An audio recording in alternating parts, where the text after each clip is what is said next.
You can't go around chasing monsters. You've never been afraid of doing what needs to be done, but you won't be safe alone. Today on the Comic Book Report, Once and Future Deluxe Edition Book 1. Stick around and check it out.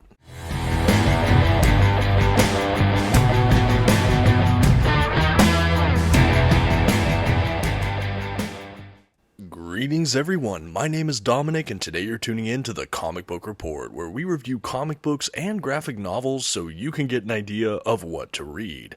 And today I am excited to share a review from what I'm going to call a Boom Studios modern classic. That's right, we're diving into the world of Once and Future. This dark modern fantasy series sports some of the best comic book art I've seen in recent years, and I can't wait to talk about it today. Before we do though, I just want to say a big thank you and shout out our friends over at Boom Studios for providing this review copy. And with that, let's go ahead and get started with today's comic book review. First, some quick facts about today's collection. The issues in this volume were written by Kieron Gillen and penciled by Dan Mora. The comics in this volume were published by Boom Studios beginning in 2019. The volume itself collects Once and Future, issues 1 through 18. And finally, this is an oversized hardcover edition with nice glossy print paper stock, a glued binding, and a total of 464 pages. At this time, I'd like to issue a general spoiler warning. I will be flipping through the contents of today's collection and commenting on plot points throughout. You've been advised. Okay, and here's our first look at the oversized deluxe edition here from Boom Studios. I'll say right from the jump that this is an overlarge format that is even bigger than a typical omnibus trim size, so that's just something to be aware of. On this cover, we have this super epic character holding a sword, we have the title, we have the creators, we have that book 1, but we also have this really interesting kind of detail work you can see in the kind of reflection off this book. It's sort of black and you almost have kind of an embossed feel to it in a way. It's really beautiful and ornate, and I just think it's really stylish. As is, of course, the spine work here. I love that we have a field of black with the white font for Once and Future, and then kind of an orangish for the creators and the kind of deluxe edition book 1 and things. Overall, it looks beautiful on the bookcase, and I couldn't be happier with this format size to see Mora's incredible artwork. The back of the book is a bit sparse. We have kind of a stylized skull, more of that kind of ornate imagery in the black, then some pricing information, publishing, things like that, but overall a pretty just stark design here. As you can probably tell, there is no dust jacket with this release. It should be noted there is an even more prestigious edition of this, but the only difference as far as I'm aware is it includes a slipcase that this slides into. And now a quick look at the binding. I'll say right from the top, this is a glued binding, and mine appears to be cracking a little bit or lifting off the binding in this bottom corner here that you'll see. My volume 2 isn't like this, so I'm not sure if it's just my copy. Other than that, though, the binding was pretty nice. It has a nice eye, everything lays out pretty flat, but I did want to go ahead and make that note. I will say again, the reading experience was nice, and the binding was such that everything laid out flat, so very little to no gutter loss. And now I did want to just show the volume 1 next to the volume 2 I just mentioned. So one thing about Once and Future, it is a closed series to date. We got 30 issues of this incredible run, and it's all collected in these 2 oversized hardcover deluxe editions. It was also included across 5 trade paperbacks, standard size, so that's another route to collect this in collected edition, if these hardcovers aren't for you. But I personally love this format. Like I said, these are gigantic books. I love the consistency we get between the volumes, and it just looks absolutely incredible on that bookshelf. Again, there are no dust jackets for these collections, but I don't think they're necessary. I love the look of them. I think they're crisp, and I just really like how they stack up. And now that we've covered all this, I think it's finally time to jump into the book proper. Okay, and opening the book, we have some nice kind of orange or burnt red, orange sort of end pages, and then we have the title page, publication information, things like that, the creator breakdowns, and then honestly, we jump right into the first issue.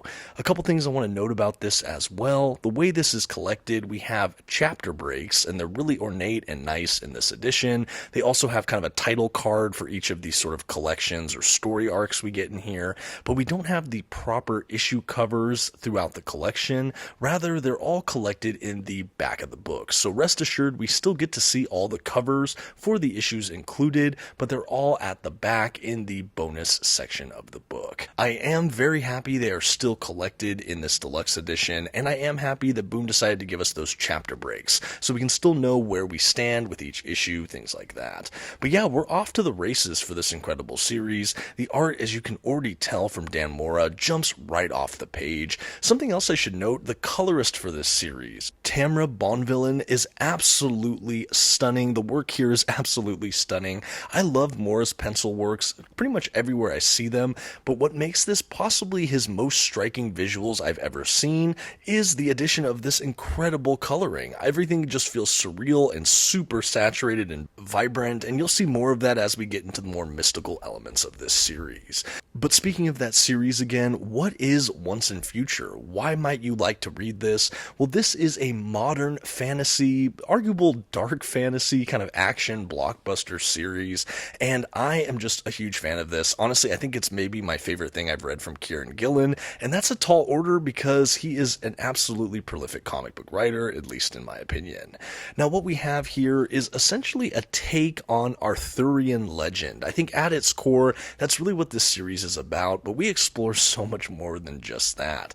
The series opens with the discovery of an old artifact, a scabbard for a sword of some kind, and right after its discovery, we basically have this group come in, execute the person who found it, and take the scabbard. And then we jump right into the series. We pick up with a elderly woman in a kind of retirement or nursing home, hearing the news that there is this artifact that was stolen and that there's been a murder, and her ears prick up and she knows something's happening. So she kind of escapes from her home, and then we switch over to her grandson, a character named Duncan, who's on a first date that's going a bit poorly. He gets called by this nursing home basically saying, your grandma has escaped, his grandma Bridget. He calls her Gran. At any rate, afterwards he gets a call from Gran basically saying, hey, meet me over here, something's coming up. So he abruptly leaves this date and finds his grandma basically unearthing this old arsenal in the woods, or rather she's on her way to unearth it, and along the way they find something called the questing beast, and basically all the lights in the area get kind of odd. The lighting in the world gets kind of odd, and all of a sudden there's this mythical creature. Duncan doesn't know what to do, and Gran just starts giving him instructions, how to stay alive, how to distract while she finds a weapon worthy of dealing with it, and we're off to the races. We go right into all this kind of mysticism, and Duncan is sort of our avatar or kind of analog as an audience member, not really knowing what this larger world is about, and we just get drawn in as he does into this wider world. We find out that his Gran is a monster hunter and someone who basically tries to keep the natural, like, kind of order, well, in order. Basically, there's this whole other world where myths and stories have a life of their own, and the modern kind of just general public should have no knowledge about it, because the more you know about the stories, the more you can get attached to them, the more they come to the life, the more the power they have. And this is a central mechanic to kind of the magic of this world, and we get to see it developed over this volume and its sequel. But that's kind of the setup. We basically have Gran revealed as a monster hunter and basically saying something was stolen, we have to investigate, this could be bad. From there, we ultimately have the two of them, Duncan and Bridget, or Gran, basically trying to go into these clandestine locations, and we find the people that murdered the kind of archaeologist character for the scabbard. They basically are trying to do some kind of ritual to resurrect King Arthur, believing he'll usher in kind of the new wave for Great Britain, and it looks very cult-like and creepy, and ultimately Duncan and Bridget are trying to stop this.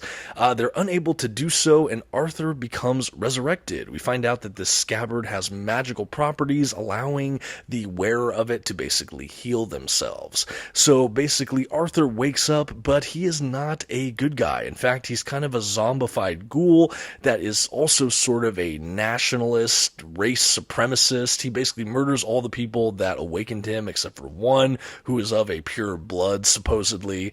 And then basically Duncan and Bridget try to get away. It goes pretty sideways from there as well. And it's really just fascinating. The woman Duncan was on a date with also becomes a main character in this series, kind of a love interest, but also also they're kind of, how do I say this? She's sort of the woman behind the scenes who helps them track these strange occurrences that happen. She also is kind of a liaison in some points, talking to local governments as part of a shadow organization that does cleanup for when things happen in this kind of mythical way. Anyway, it just is a much wider world, and it gets really fascinating really fast. Throughout the course of these issues, we basically have Gran initiate these two younger people into this kind of wider world. They try to keep the love interest sort of at bay, believing the more she knows, the more compromised or endangered she'll be. But we find out that the central kind of plot point for this whole series is that there's this resurrected King Arthur who's trying to get his whole dominion in Great Britain back. He's trying to basically combine the mythical world with this current world, and he's trying to seize control and make Britain great. But again, he's kind of a zombie monster. He's trying to assemble his knights to him. He's looking for Merlin. He's trying to gain his power. And at his hand, initially, we have this kind of shadowy woman that was part of that cult. We don't know much about her at first, but she does have a son who they're calling Galahad, who's going to be his greatest of knights. And he has to kind of do his own trials. They try to find the Holy Grail for Arthur. And we have that all going on while Gran and Duncan and team basically try to stop him, try to find things that can help dismantle Arthur before he gets more power and gets fully resuscitated and all of that. And throughout the issues, things go from bad to worse for our intrepid team. They feel like it's like one step forward, one step back. We have a lot of skirmishes, a lot of kind of journeys into this mythical other realm that kind of borders our own. There's kind of passages into this other realm, and it's really fun. And I really like when it gets more mythical because we get to see the colors absolutely pop. We get to see Mora depict all of these strange beast and kind of monstrous humanoid kind of creatures, and it just gets really fantastical. So for lovers of the fantasy genre or dark fantasy or urban modern fantasy, this is a real treat. Another thing I will say that I enjoy quite a bit is how much this does lean into Arthurian legend. And with a lot of these myths, there's so many, I'm tempted to use the word retcons, but honestly, there's so many different types of lore around a lot of these characters and not a lot of consistency, and that's something that Gillen really exploits here. We have different iterations of a lot of these prolific mythological and kind of legendary figures, but yeah, I really like it. I will say this might be a little disorienting to someone who never has had any experience with the King Arthur legends or lore. If you're not familiar with that at all, it might take a little bit to kind of get in the groove. But I do think Gillen tries to be accessible to readers that are just trying to enjoy a good comic. But if, like myself, you do have a passing knowledge of Arthurian legend, this is just really brilliant. Halfway into this book, we also get exposed to even more characters in the kind of literary canon or like kind of myths and legends around Britain. We have appearances by the Green Knight and a very notable inclusion of Beowulf, which I really like. That becomes a more prevalent facet about midway through this book. But we find out before too long that Duncan was actually created or born as a Percival stand-in. Basically, the way his mom and dad got together and the way he was raised was in such a way that he could fit into the story as a modern Percival and basically help find the Holy Grail should it ever needed to be found. And that's honestly what's happening here in the story. So Duncan feels kind of manipulated or betrayed by his Gran, having kept all these secrets from him and everything going on. We come to find out that this woman that's kind of part of this cult and kind of into all of these things is actually his birth mom, who was believed to be dead, and that this Galahad is actually his kind of half-brother or stepbrother, and it all gets really, really kind of dramatic or almost operatic, all the kind of family drama here, but I really like it, and honestly, it puts a lot of tension in our main dynamics between Gran and Duncan, and anyway, that's kind of the lore as we go through a lot of this first volume, and ultimately it culminates with this kind of final skirmish where basically things continue to not go the way our primary characters want, and essentially the villains gain more ground, and ultimately newscasters broadcast the fact that all of this is going on, and after that, after the knowledge is there and the story has been rooted in everyone's minds across the country, the other world merges with our modern day England, and everything is just thrown into this total fantasy landscape, and that's honestly where this volume ends. So this takes place, again, issues 1 through 18. There are so many other twists and turns and character moments that I'm just breezing over for the sake of this video. Highly encourage you to check it out yourself if it sounds interesting. But I thought it was really breathtaking. These 18 issues are spread across the first 3 trade paperback volumes, if you've read that. I actually read those first 3 volumes a couple years ago when I was first getting into this series. I even reviewed the first volume on the channel, again, a year or 2 ago. But this is about where I stopped reading the first time around. So finishing this and then diving right into the volume 2, I was ecstatic to finally finish the series. And the art, again, from Dan Mora and Tamara Bonvillain is just exquisite. I can't tell you how much it helped with the immersion and the world building. This book just never relented. It's so easy to burn through cover to cover. Something that I think Gillen really gets right here is the voices of these characters. I think that, yes, the lore building is all here, the high concept, epic fantasy is all here, but the characters feel very grounded and personable. Honestly, the dialogue is really sharp. It doesn't overstay its welcome. I think all the characters feel very distinct as well, which I really appreciate. It's not like we have so many different voices that all sound the same. These are very nuanced and individualized characters that are in some ways archetypal, but in some ways still feeling very, very fresh and modern. And I think having these modern characters, again, juxtaposed with a lot of these kind of older Arthurian legends and kind of myths, it's just a really stark contrast that works so well.